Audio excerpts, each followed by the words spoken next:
Party के नाम देने के जनप्रतिनिधियों ने मानगढ़ धाम को राजनीति का अखाड़ा बना दिया है। इसीलिए मानगढ़ धाम हम राजनीति अखाड़ा बना दिया है। जब वोट आते उस टाइम के मानगढ़ धाम और गुरु गोविंद का नाम लेके उनका नाम कमा लेते हैं।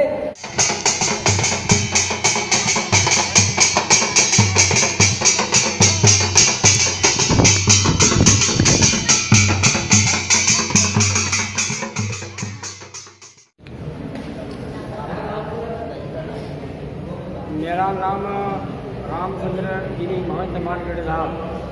पिताजी का नाम नाथूराम जी मानगढ़ धाम। गुरु गोविंद महाराज डूंगरपुर जिले के बादशाह बेरसा गांव में जन्म लिया बंजारा परिवार में। गुरु गोविंद महाराज का बादशाह बेरसा जन्म लिया। इसके बाद में राजस्थान, गुजरात, मध्य प्रदेश तीन राज्यों में घूमे। 1,80,000 कर्म के नेतृत्व सर्विसेंट बनाए। इसके बाद में गुरु गोविंद महाराज मानगढ़ धाम पर मुकाम किया। यहाँ धोनी जागृत की मानगढ़ धाम पे 1.25 महीना तक यज्ञ किया। उस टाइम पे रजवाड़ी राज था, अंग्रेजों का और ठाकुरों का राज था। संतरामपुर राजा ने शिकायत की कि मानगढ़ ना डोंगरा से 1.5 लाख आदिवासी इकट्ठे हुए हैं, मेरा खजाना लूटने के लिए आ रहे। दूसरी शिकायत की बारिया का राजा को। बारियाना राजा ने दूरबीन लगाकर देखा मानगढ़ धाम पर साधु संत भगवा भेग वाले दिखने मिले। कहा बहुत साधु संत बैठे हुए हैं, रोई टका के बैठे हुए, क्या किया जाए। उस धोना को अपवित्र करना पड़ेगा, तब अपनी जीत होगी। बारियाना राजा भगवे कपड़े पहनकर साधु की वेश में मानगढ़ धाम पर पधारा। 7 दरवाजे लगे हुए थे। आमदनी वाला नाला से मानगढ़ धाम पर कोई जो सड़ गए वो सड़ गए, दूसरे कोई आना नहीं से गुरुवासी का आदेश था। पहले दरवाजे उस बारियाना राजा को रोक लिया। भक्तों ने फिर कहा कि आप मानगढ़ धाम पर नहीं जा सकते हो, हमारे गुरु महाराज का मनाए हुक्म से। फिर वहाँ से 2 भगत आए, गुरुवासी को कहा मारवा व्यवहार से कोई साधु संत आ रहा है भगवा कपड़ा पहन के और मानगढ़ धाम पर आने का आजादी मांग कर रहा है। गुरु गोविंद महाराज ने कहा कोई अपना शिष्यों को आने तो बेटा। भगवा कपड़ा पहन कर तो आया और गाय का कालजा शरीर पर में डालकर आया। गुरुवासी के पैर दबाए। गुरुवासी को अच्छा लगा। वासी को कहा मैं नारियल लेके आया हूँ, मेरे महायज्ञ करना है। यहाँ पर तो महायज्ञ चल रहा था 100 महीना से। इसी धोना में नारियल रखा और आकाश मारे की नाराज जाती नहीं हो। गुरु गोविंद महाराज को पता लगा कि बेटा अपना देव 7 समुद्र के पास जाते रही हो। जो बारिया का राजा था वो गायब हो गया। फिर कहा गायब होने के बाद कहा चला गया। फिर कहा कि तुम्हारे गुरु ने मानगढ़ ना मंगरामा से तान मेल लो भवन बना दिया, तुम्हें आज तक तिरी जो हमारे बाप दादी ने मना कर दिया कि हम नहीं उतरेंगे। हमारा राजपाट कृष्ण निगार हमारे सीए आदिवासी समाज और आदिवासी परिवार को सीए हम तो उतरने वाले नहीं हैं। फिर दूरबीन लगाकर देखा तो फिर यहाँ पर सैकड़ों की तादाद में लोग थे और खेरवाड़ा की मिलिट्री, एम्बेसी मिलिट्री सामने वाली टेकरी पे और गुजरात की मिलिट्री उस टेकरी पे चारों तरफ मानगढ़ धाम को घेर लिया। फिर कहा तुम्हारे गुरु ने हवा में हुकड़ी बोले हवा 5 रुपया लगान लेंगे, आप उधर जाओ। मना कि हम तो नहीं उतरेंगे। फिर डूंगरपुर वालों को कहा पूरा महाराज तुम नबा लश्कर लेके यहाँ से चले जाओ। पूरा महाराज डूंगरपुर वाले उनके जाओ और नबा लश्कर लेके चले गए यहाँ से सब। और यहाँ हमारे बाप दादे राजस्थान, गुजरात और मध्य प्रदेश के 2 दिन को रहे। फिर कहा तो यहाँ से उतरने वाले नहीं। फिर कहा हवाई फायर किया ऊपर से, उधर से भी गोलियां से बरसने लगी, उधर से भी गोलियां बरसने लगी। 2 राज्य से तो ऊपर से गोलियां गई। गुरु गोविंद महाराज की जय, मानगढ़ धाम की जय कहने लगे हमारे बाप दादे और गोलियां बुमरामण के ऊपर से चली गई। इसके बाद फिर तीसरी फायरिंग और दूसरी फायरिंग की कमर के यहाँ पर सैकड़ों की तादाद में लोग मारे गए हैं मानगढ़ धाम पर। इसके बाद में गुरु गोविंद महाराज को अहमदाबाद सेंट्रल में जेल में पकड़ के ले गए। एक गोविंद को अन्य गोविंद देखने मिले साबरमती जेल में खोजाधीरा और गुरु गोविंद महाराज को दोनों को पकड़ के ले गए। खोजाधीरा को दिन भर निकाह पर काला पानी की जेल में भेज दिया और गुरु गोविंद महाराज को साबरमती जेल में। एक गोविंद के अन्य गोविंद दिखने मिले। पता लगा रात वालों को कि ये तो कोई महापुरुष है। बासी का पैर काटा, पैर काटने पर दूध निकला। एक गोविंद के अन्य दिखने मिले। गुरु गोविंद महाराज को फिर वहाँ छोड़ने का फांसी की सजा सुनाएगी और खोजाधीरा को 10 साल की आजीवन कराओ। इसके बाद में गुरु गोविंद महाराज को संतरामपुर की रणी नो घोड़ो भरियो तो संतरामपुर में जिस राजा ने मानगढ़ धाम पर षड्यंत्र कराया, यहाँ बाप दादे मराए, उसी रणी का घोड़ा भी उसके बच्चे नहीं थे, उसका काम किया था गुरु बाबा सिंह जाटवा में बैठे, जिसका पांड्य पुत्र हुआ था। संतरामपुर में रणी ने वहाँ पर कापड़ा डाला। साबरमती जेल में जाकर के गुरु गोविंद महाराज को फांसी की सजा थी कि छोड़ी जो ने 10 साल की सजा करी। गुरु गोविंद महाराज को फांसी की सजा क्या उनके आशीर्वाद से फिर वो छूट गए। फिर मीराखड़ी करके संतरामपुर में दाहोद जालोद के पास में मीराखड़ी करके एक गाँव है, आश्रम है। वहाँ आश्रम में उन्होंने कहा, गुरु गोविंद महाराज को कहा कि आप खालसा नाराजमा आपको रहने मिलेगा। डूंगरपुर, बांसवाड़ा और रतलाम, कुशलगढ़, झाबुआ वहाँ पर नहीं जाने मिला। गुरु गोविंद महाराज वहाँ पर 2 महीने 2 साल तक रहे। इसके बाद में गुरु गोविंद महाराज को पता लगा कि मेरे को यहाँ पर मेरे ना है, मैं चला दूँ मेरे देश बांसवाड़ा डूंगरपुर में चला दूँगा राजस्थान में। वहाँ जब निकल पड़े, जो सिपाही थे वो सो गए।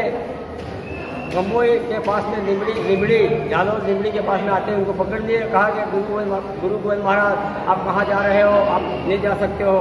राजा साहब ने और राज बाबा ने मनाया हुक्म से आप नहीं जा सकते हो।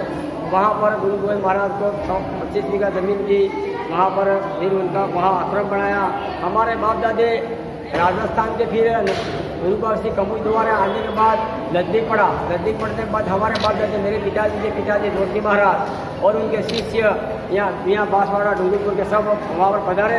बावसी को कहा कि बावसी हमें तुम्हारा सेना जी कन्या हमारा गुरु हो। ठीक बेटा, हमें मानगढ़ धाम मलाइया कि बावसी मानगढ़ धाम नो नाम लो नामन थे, मानगढ़ धाम नो नाम लो धाम थे। हमको जूझनी आ रही, अभी भी जूझनी आ रही। नहीं मरा बेटा, मानगढ़ धाम एक देश विदेश में प्रसिद्ध धाम होगा। मेरे पिताजी के पिता जोरजी महाराज को कहा, जोरजी तारे कटे कसरियो तैयार की मानगढ़ धाम माथे मराइयो है। ही जी तारे खोले मुकुल ही जी बड़ी घड़ी खड़ो होशियार थाएगा, मानगढ़ धाम नो काम करेगा। 1952 में बहुत बड़ा भयंकर अकाल पड़ गया। अकाल पड़ने के बाद राजस्थान, गुजरात और मध्य प्रदेश के साधु संत हमारे पिताजी जोरजी महाराज को तंबूरा का 3 टकोरा बजाकर दिल्ली बम्बई को न्याय करता था। तो बावसी मवेशी तड़प रहे हैं और पीने के लिए पानी के खाने के लिए अनाज में ऐसा समय आ गया। गुरु गोविंद महाराज ने कीधी कि एक खड़ो ने बीजू खड़ो वाले इन्हें बाद में खड़ो एटले अनाज पकेगा, दूसरा मिलेगा, ये कोई कहा है।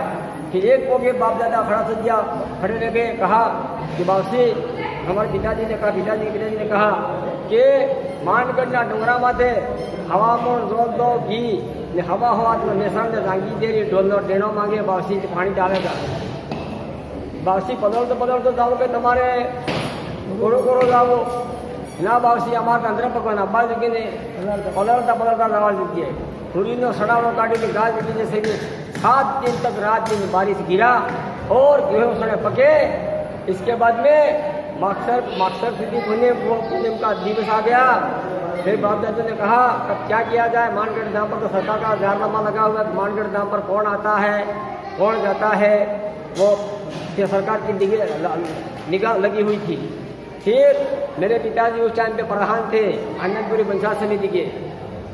मेरे पिताजी ने कहा बांसवाड़ा कलेक्टर साहब के पास जाना पड़ेगा, वहाँ से आदेश लाना पड़ेगा। थावरा नंबर नवागढ़ का दोनों गए। फिर कलेक्टर साहब को कहा कि हमारे मानगढ़ धाम पर महायज्ञ करना है और हमारा आखिरी बाजा है, वोट छोड़वा। तो कलेक्टर साहब ने मना किया कि कोई आखिरी बाजा छूट सकती नहीं है, वहाँ सरकार का प्रतिबंध लगा हुआ है। फिर कहा कि आप 5-5 हज़ार का जमाना मुसम का हमारे पिताजी और थावरा मेमर नवागढ़ दोनों ने दिया। फिर कहा 5-25 लोग से ज़्यादा लोग मानगढ़ धाम पर मत जाना, वहाँ पर सरकार का प्रतिबंध लगा हुआ है। 1952 में इस जोड़े को मेरे पिताजी ने वापस जागृत किया। 50 साल बाद दबा हुआ था। धीरे धीरे पहले तो यहाँ मेरे पिताजी ने छोटे मंदिर बनाए थे बासमती धाम के नाम से। इसके बाद में जब जितवंत जी विधायक बने, उन्होंने 3 लाख रुपये हमारा मानगढ़ धाम विकास के लिए दिया था। ये सामुदायिक विकास भवन बना। इसके बाद में वसुंधरा जी यहाँ पर बता रहे, उन्होंने बजट दिया, लाखों की तादाद में थे। उन्होंने फिर ये जमीन वन विभाग में थी, तो वहाँ अष्टजाति की मूर्ति खड़ी है, वहाँ से लगाकर 7,67,775 रुपया सरकार को भर के ये जमीन निकाल के दी। ये जमीन भक्तों की है। इसके बाद में धीरे धीरे राजस्थान, गुजरात, मध्य प्रदेश की सरकार की आंखें खोलने लगी कि मानगढ़ धाम ये ऐसा क्या स्थान है।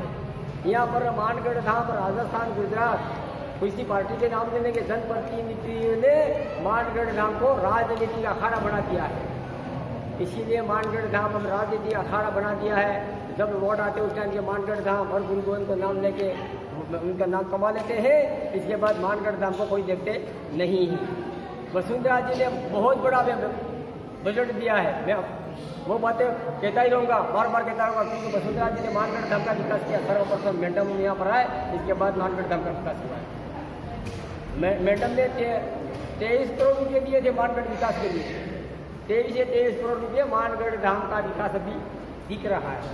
खून खींच रहे, गुजरात में खून खींच रहे, राजस्थान की जो जमीन सूखी थी तभी अब राजस्थान में भी खून खींच रहे। एक बात ये है कि बेनाराम बढ़ गया।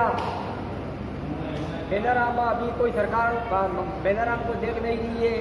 मैंने कई बार अवगत कराया कि मानगढ़ धाम पर बेनाराम को फकत कोई किसी की निगाह नहीं है। बेनाराम बढ़ने के बाद साथीदार को दे दिए, प्रशासन ने साथी मेरे पास में है, हम संभाल रहे हैं। मगर खास समस्या यह है कि राजस्थान, गुजरात, मध्य प्रदेश के लोग सैकड़ों की तादाद में मानगढ़ धाम का दर्शन करने के लिए आते हैं। यहाँ पर रास्ते में किसी का नाम ले लेंगे, लूट फूट हो रही है मानगढ़ धाम के नाम की। शराब पीने वाले लोगों को लूट रहे हैं, शराब फोन निकाल रहे हैं, वो कर रहे हैं, लेकिन सरकार कोई ध्यान नहीं दे रही। मैडम का जब रास्ता उस टाइम पे 5 जवान दिए थे, 5 साल तक रहे, और वर्तमान सरकार आते 7 दिन में यहाँ से हटा दिए। अब मैं अकेला और मेरे साथी जोरावर और वो खुला भाई सेवक 3 हम संभाल रहे हैं मानगढ़ धाम को। खास बात यही है कि आज शहीदों की याद में 17 नवंबर विश्व आदिवासी दिवस मानगढ़ विकास ट्रस्ट मानगढ़ धाम सब सभा की तरफ से मनाया गया और मालार्पण की धोनी में नारियल हवन किया। जब राजनीति वालों ने पहले मानगढ़ धाम पर विश्व आदिवासी दिवस मनाया, शहीद दिवस मनाया था, उस टाइम पे सैकड़ों की तादाद में सर्वप्रथम बीजेपी वालों ने मानगढ़ धाम पर विश्व शहीद दिवस मनाने के लिए संकल्प लिया। इसके बाद में वो उनका जो राजनीतिक षड्यंत्र से उनको आनंदपुरी में रोक दिए। इसके बाद में अशोक जी यहाँ पर आए, शहीद दिवस मनाया। इसके बाद में कोई राजनीति वाले मानगढ़ धाम पर शहीद दिवस मनाने के लिए नहीं आए हैं। राजस्थान, गुजरात, मध्य प्रदेश के साथी संघ सभी ये शहीद दिवस मना रहे हैं। हमारे बाप दादा 1507 मर गए, इनकी आज बहुत बड़ा खुशी का दिन है। खुशी का दिन तो यही है कि मानगढ़ धाम राजस्थान, गुजरात, मध्य प्रदेश में हाईलाइट होगी और आदिवासी परिवार मानगढ़ धाम पर सदा के लिए दर्शन करने के लिए आएंगे। मगर ये क्या है कि यहाँ पर राजनीतिक षड्यंत्र से मानगढ़ धाम दबा हुआ है। मैं तो यही कहना चाहता हूँ कि मानगढ़ धाम पे पार्टी पॉलिसी राजनीति न करते हुए सारी पार्टी वाले मानगढ़ धाम पर विकास करें, आए जाए, आते रहे जाते रहे। और मानगढ़ धाम आदिवासियों का है, आदिवासियों का रहना चाहिए। सरकार कभी भी मानगढ़ धाम का कब्जा न करने से हमारे बाप दादा यहाँ पर मर गए। इसीलिए इनकी याद में मानगढ़ धाम पर मकसर शुद्धि पूर्णिमा को बहुत बड़ा मेला भरता है। उस मेले में राजस्थान, गुजरात, मध्य प्रदेश के सैकड़ों लोग यहाँ पर आते हैं। मेरे पिताजी की समाधि भी मानगढ़ धाम पर यहाँ पास में है। मेरे पिताजी सारा मानगढ़ धाम का काम करते करते भगवान के घर चले गए। इसके बाद में और 2013 से मैं संभाल रहा हूँ मानगढ़ धाम को। यह तो रात दिन हमारे यहाँ पर लगे हुए हैं। मगर खास बात तो ये है कि राजस्थान सरकार को मेरे यही कहना है कि तुम यहाँ पर राजस्थान सरकार की तरफ से 5 सिपाही हमको यहाँ मानगढ़ धाम पर मिल जाते हैं, बहुत बड़ी खुशी की बात है। खास बात राजस्थान, गुजरात, मध्य प्रदेश के लोग आते हैं यहाँ पर पानी पीने के लिए, बहुत बड़ी समस्या है। सरकार ने करोड़ों रुपये दिए लेकिन पानी की व्यवस्था मानगढ़ धाम पर नहीं है। भारत माता की, गोवान भवन की, मानगढ़